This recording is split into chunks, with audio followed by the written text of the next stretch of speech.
Les enfants du village de Ngatakoro, commune de Diabo, ne vont plus parcourir de longues distances pour avoir accès à l'éducation. Ce village vient de bénéficier d'un bâtiment de 3 salles de classe avec un bureau de directeur.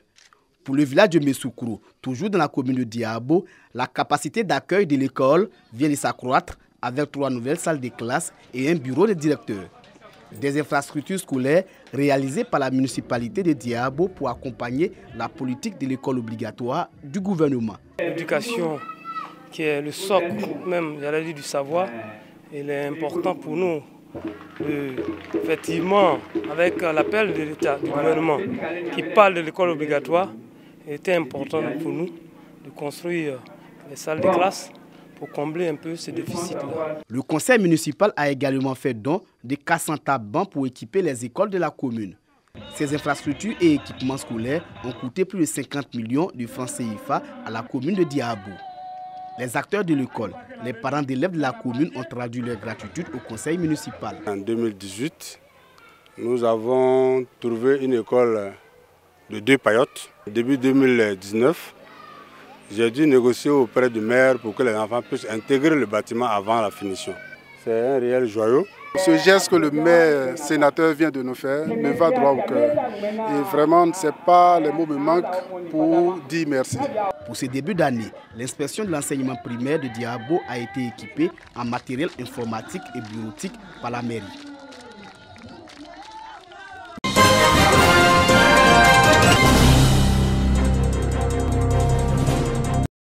Quelle stratégie pour une meilleure valorisation de nos matières premières par une transformation locale?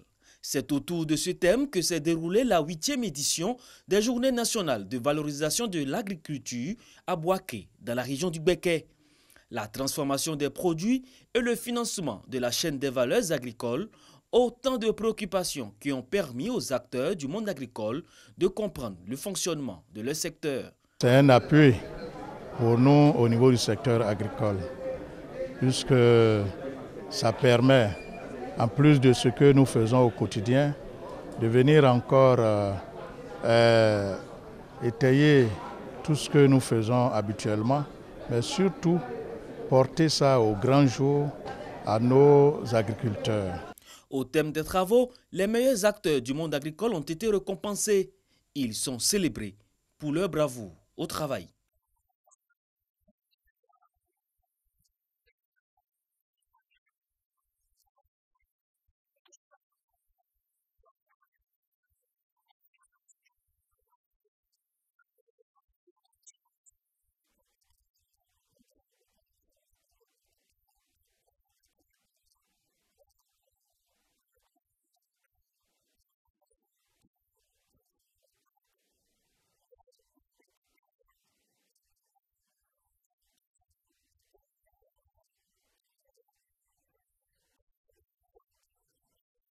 Du matériel agricole composé d'arrosoirs, de bottes, de broyeuses et de tricycles ont été remis aux paysans pour l'amélioration et la qualité de leur rendement.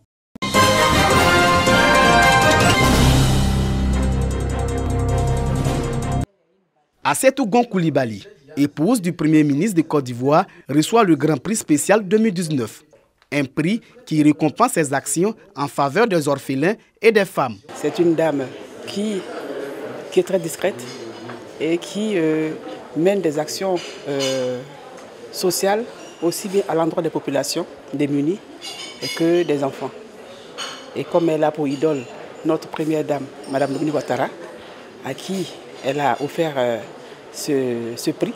4 autres prix ont été décernés à des personnalités qui interviennent dans les domaines de la recherche agronomique, de l'éducation et de la protection de l'environnement.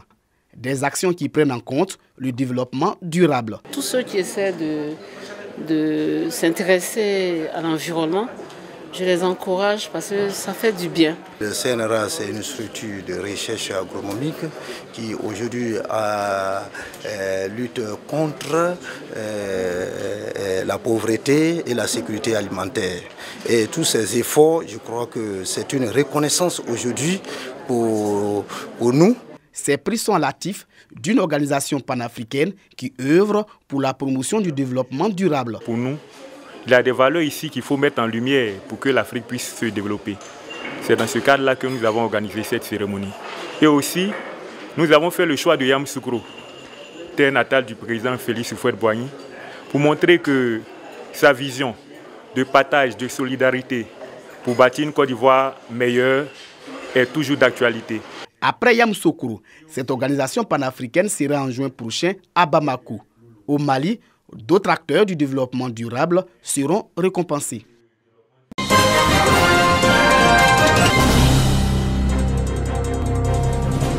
Des poches de sang recueillies pour sauver des vies humaines au cours d'une opération don de sang. Cette opération s'inscrit dans le cadre des activités de la troupe des flambeaux et lumières de l'église protestante évangélique SEMA de la zone. Un geste humanitaire et social qui a pour but, selon les initiateurs, d'amener les populations à prendre conscience du déficit existant en matière de produits sanguins et surtout à la culture du don de sang. C'est le local de RTI Boaké qui a servi de cadre à cette opération. Il faut être confronté à un problème de sang dans un hôpital pour comprendre l'importance du sang. Et il faille que vraiment tous nous puissions penser à cela, que nous puissions donner un peu de notre sang pour sauver des vies humaines.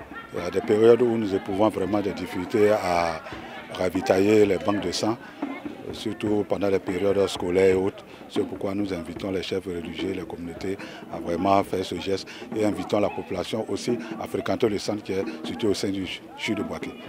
Pour les différents donneurs, le don de sang devrait être un geste naturel. Ça fait la 4e fois que je donne mon sang pour sauver les malades. Quand tu arrives à l'hôpital, tu vas et puis tu ne trouves pas de sang, vraiment tu as mal. Donc je les encourage tous à venir faire comme moi. Le don de sang est un acte volontaire qui consiste à sauver des vies humaines. Toute personne âgée de 18 à 70 ans qui pèse 50 kg et qui est reconnue apte suite à l'entretien pré-don peut donner son sang.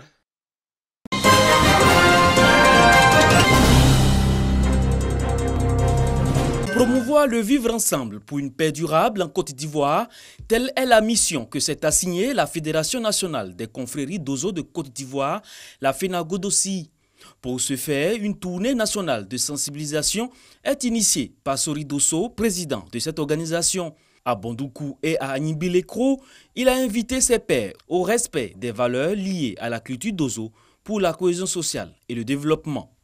Vous savez, nous sommes dans l'année électorale.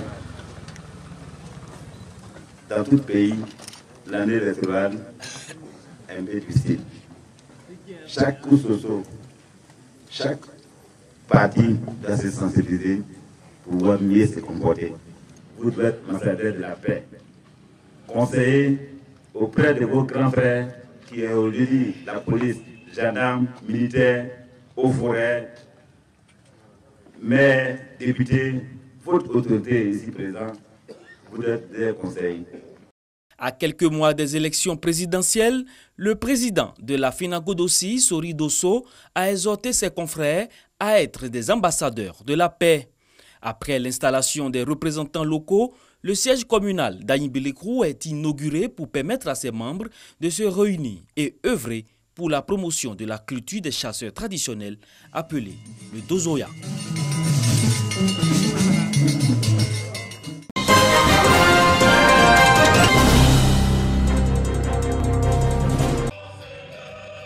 Une messe solennelle à la paroisse cathédrale Saint-Jean-Baptiste de Korogo a marqué la fin de ces travaux de la 114e assemblée plénière.